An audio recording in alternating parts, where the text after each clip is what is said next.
Bonjour à tous, hier fut une journée extraordinairement chargée pour Bitcoin. Bitcoin a atteint les 35 000 $. Il y a eu la fake news liée à BlackRock, que nous avons d'ailleurs chroniqué sur Telegram, sur Twitter. Si vous voulez vous abonner à ce genre de canaux pour être tenu au courant de ce genre d'affaires, je vous invite à le faire. Ça se passe en description de cette vidéo, évidemment. Mais également, il s'est passé quelque chose qui est passé beaucoup plus inaperçu, c'est l'activation par Ledger de Ledger Recover. Alors, Ledger Recover, c'est quoi? Pour ceux qui ont dormi un peu dans une grotte ces derniers temps, eh bien, Ledger Recover, c'est un service de Ledger qui vous permet de récupérer votre mot de passe, en gros vos 24 mots, si vous les avez perdus. Alors, ça peut paraître une bonne idée sur le papier. Ledger, c'est un wallet, c'est un portefeuille crypto, c'est quelque chose qui va vous permettre de sécuriser vos crypto-monnaies de manière sur quelque chose de physique. C'est ce qu'on appelle un hardware wallet, c'est très très utile par ailleurs. J'ai beaucoup aimé cette marque, je l'ai recommandé à de nombreux amis et même sur cette chaîne, je l'ai souvent recommandé, je ne le recommande plus exactement pour cette raison et je vais vous expliquer pourquoi. Alors il y a ce tweetos qui à mon avis a parfaitement résumé la situation. Alors qu'est-ce que c'est que Ledger Recover? Eh bien Ledger Recover, en gros, ce que ça fait, c'est que ça prend votre mot de passe, ça le coupe en deux. Alors, c'est pas exactement ça, mais j'essaie de vulgariser au maximum. Il y a Ledger qui va en garder la moitié, et puis il y a une autre entreprise qui va en garder une autre moitié. Ces deux moitiés, c'est pas vraiment la moitié de votre mot de passe, c'est une espèce de truc crypté, et ce truc crypté, on peut pas en faire grand-chose. Mais si on a ces deux trucs cryptés, plus une clé de décryptage que Ledger possède, eh bien les deux ensemble, c'est décryptable. C'est décryptable que quand ces deux pièces sont ensemble, pas quand elles sont séparées. Bref. Et donc Ledger possède la moitié d'un truc dont ils peuvent rien faire, et CoinCover possède l'autre moitié d'un truc dont ils peuvent absolument rien faire. Et si vous, par exemple, d'aventure, vous perdez vos 24 mots, malheur, eh bien, plutôt qu'avoir perdu 100% de vos cryptos, ce qui se passe, c'est que vous pouvez faire Allo Ledger, Allo CoinCover, j'ai perdu mes 24 mots, est-ce que vous pouvez m'aider? Et Ledger et CoinCover vont réunir ces deux bouts de mots de passe qu'on appelle des shards, et ensuite, ils vont activer la clé de décryptage et vous allez à nouveau avoir accès à vos 24 mots. Et vous allez pouvoir débloquer votre crypto. Formidable. Donc sur le papier, c'est vraiment très bien, mais il y a un énorme problème à cela. Et l'énorme problème, il a vraiment été bien expliqué par ce tweetos, cette for privacy. Et donc, il dit complètement, si vous utilisez ce service, en gros, vous vous enrôlez pour une saisie de vos fonds. C'est purement et simple. C'est purement et simplement cela qui va se passer, quoi. Alors il dit, si Ledger a envie, ou bien sous la pression du gouvernement, il peut collaborer avec un des autres acteurs. Donc là, il y a CoinCover, mais en réalité, il y en a d'autres. Et donc du coup, il va pouvoir avoir accès à vos cryptos. Alors, je trouve assez peu crédible que Ledger décide de lui-même de collaborer avec un des autres acteurs pour vous saisir vos cryptos.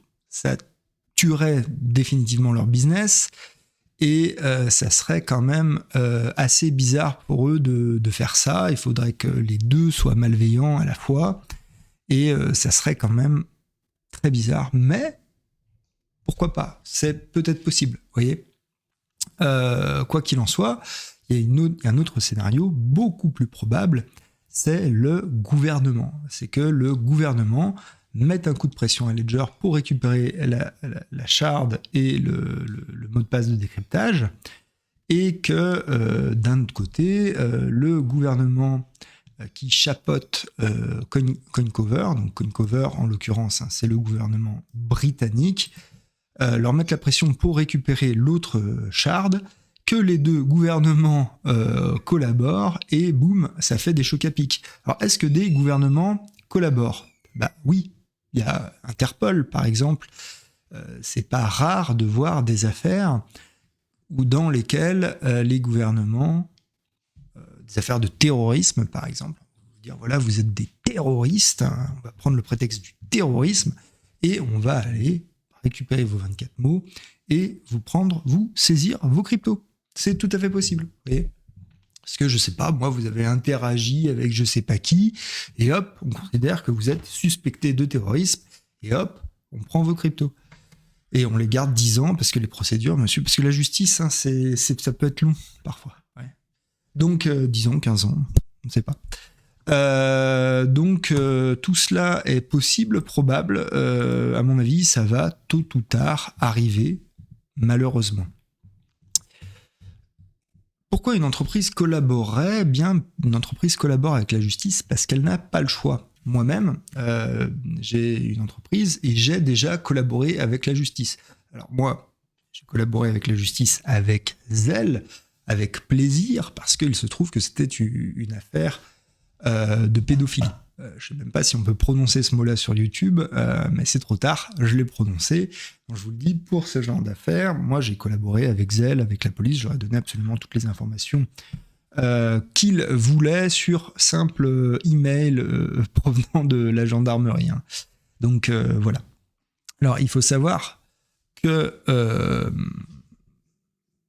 si jamais c'est d'autres affaires et que l'entreprise ne veut pas collaborer, la justice peut les forcer à collaborer et peut même aller chez vous, récupérer votre matériel et récupérer les informations eux-mêmes. Ça peut très bien être le cas pour Ledger. Ça peut très bien être le cas pour CoinCover. Et l'excuse de Ledger, enfin l'excuse, la petite histoire qu'ils racontent pour faire croire aux gens que ça ne peut pas arriver, ils disent c'est dans 2 juridictions différentes.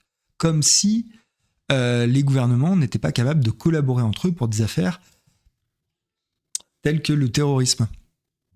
Ils sont très très contents de se faire des échanges de bons procédés. Tiens, il y a tel mec que j'aime pas qui utilise Ledger, il y a tel mec que tu aimes pas qui utilise Ledger, et si on inventait une affaire de terrorisme pour leur voler leur crypto ? Si vous croyez que ça peut pas arriver, à mon avis, vous êtes naïf. Donc, bon, ça arrivera tôt ou tard, et une entreprise, au passage, dans l'univers des cryptos, de la sécurité, on appelle ça un single point of failure. Qu'est-ce que ça veut dire un single point of failure ? Eh bien, ça veut dire un point faible, en quelque sorte. Et donc, du coup, c'est un single point of failure parce qu'ils sont obligés de collaborer avec la justice. Et si ce n'était pas le cas, et si je n'avais pas raison, et si, imaginons que cette histoire, que ce service proposé par Ledger soit en réalité une bonne idée. À votre avis, est-ce que la blockchain aurait le moindre intérêt ? On prendrait 2 entreprises ou 3 ou 4 dans 2 ou 3 ou 4 juridictions différentes, on ferait des shards et puis on s'embêterait pas avec des nœuds ou je sais pas quoi. On aurait un serveur informatique de type Amazon qui peut générer des milliers, des millions de transactions par seconde et puis on ferait confiance à ces 3-4 entreprises pour qu'elles collaborent pas entre elles. Alors pourquoi on fait pas ça ? Pourquoi on se fait chier, excusez-moi du terme, à avoir des blockchains, à avoir des trucs décentralisés ? Parce que, justement, on ne peut pas se permettre de faire confiance à des gens dont la fiabilité est indépendante de leur volonté, puisqu'ils peuvent se faire attaquer par des gouvernements. C'est tout le propos de Bitcoin à la base de ne pas avoir ce genre de biais. Et Ledger vient nous proposer ce truc-là. Que croyez-vous qu'il va arriver ? Il va arriver exactement ce qu'on craignait quand on a créé Bitcoin, et ça désactive absolument la valeur de vos bitcoins si vos bitcoins sont entre les mains d'un tiers tel que Ledger plus CoinCover. Donc, essayez d'y réfléchir un petit peu profondément. Vous utilisez quelque chose de décentralisé qui ne peut pas être saisi justement, et c'est ça qui en fait la valeur, et vous le confiez à quelqu'un. Est-ce que, à votre avis, que croyez-vous qu'il arrivera ? En tout cas, j'espère que cette vidéo vous a convaincu et que vous ne ferez pas cette erreur. Quoi qu'il en soit, si vous n'êtes pas capable, si vous perdez régulièrement votre mot de passe, si vous n'êtes pas capable de conserver un mot de passe sur le très long terme, également, eh bien, ne faites pas cette erreur de vous faire confiance alors que vous ne pouvez pas vous faire confiance. Soit il faut monter en compétence avant de le faire, soit il faut ne pas le faire du tout, et la crypto, c'est peut-être pas pour vous. Ça aussi, un petit tabou du milieu qu'il faut pas forcément dire. Et ben moi, je vous le dis, j'essaie d'être sympa avec vous. Peut-être que la self-custody, être soi-même responsable de ses propres fonds, c'est bon pour des gens qui sont responsables, en fait. Si vous êtes un irresponsable par nature, c'est pas pour vous. Voilà. Et donc, du coup, c'est ni une bonne idée de vous faire voler vos fonds par le gouvernement, ni une bonne idée de les conserver vous-même dans ce cas-là, malheureusement. Et si vous êtes dans ce cas-là, je vous conseille de travailler sur vous-même, de monter en compétence, d'être capable de garder un mot de passe, même un mot de passe de 24 mots ou un mot de passe de quelques caractères, c'est la même chose, de manière offline, donc sur un papier par exemple, ou sur des plaques en fer, peu importe, et de ne pas le perdre. C'est vraiment une compétence qui est absolument nécessaire dans le monde des cryptos, sinon il vous arrivera des choses comme il en est arrivé aux clients de FTX, comme il en est arrivé aux clients de MTGOX, et comme il en est arrivé à tous ceux qui ont perdu leurs 24 mots, malheureusement. Voilà, sur cette note joyeuse, je vous dis bonne journée et à bientôt dans l'univers crypto.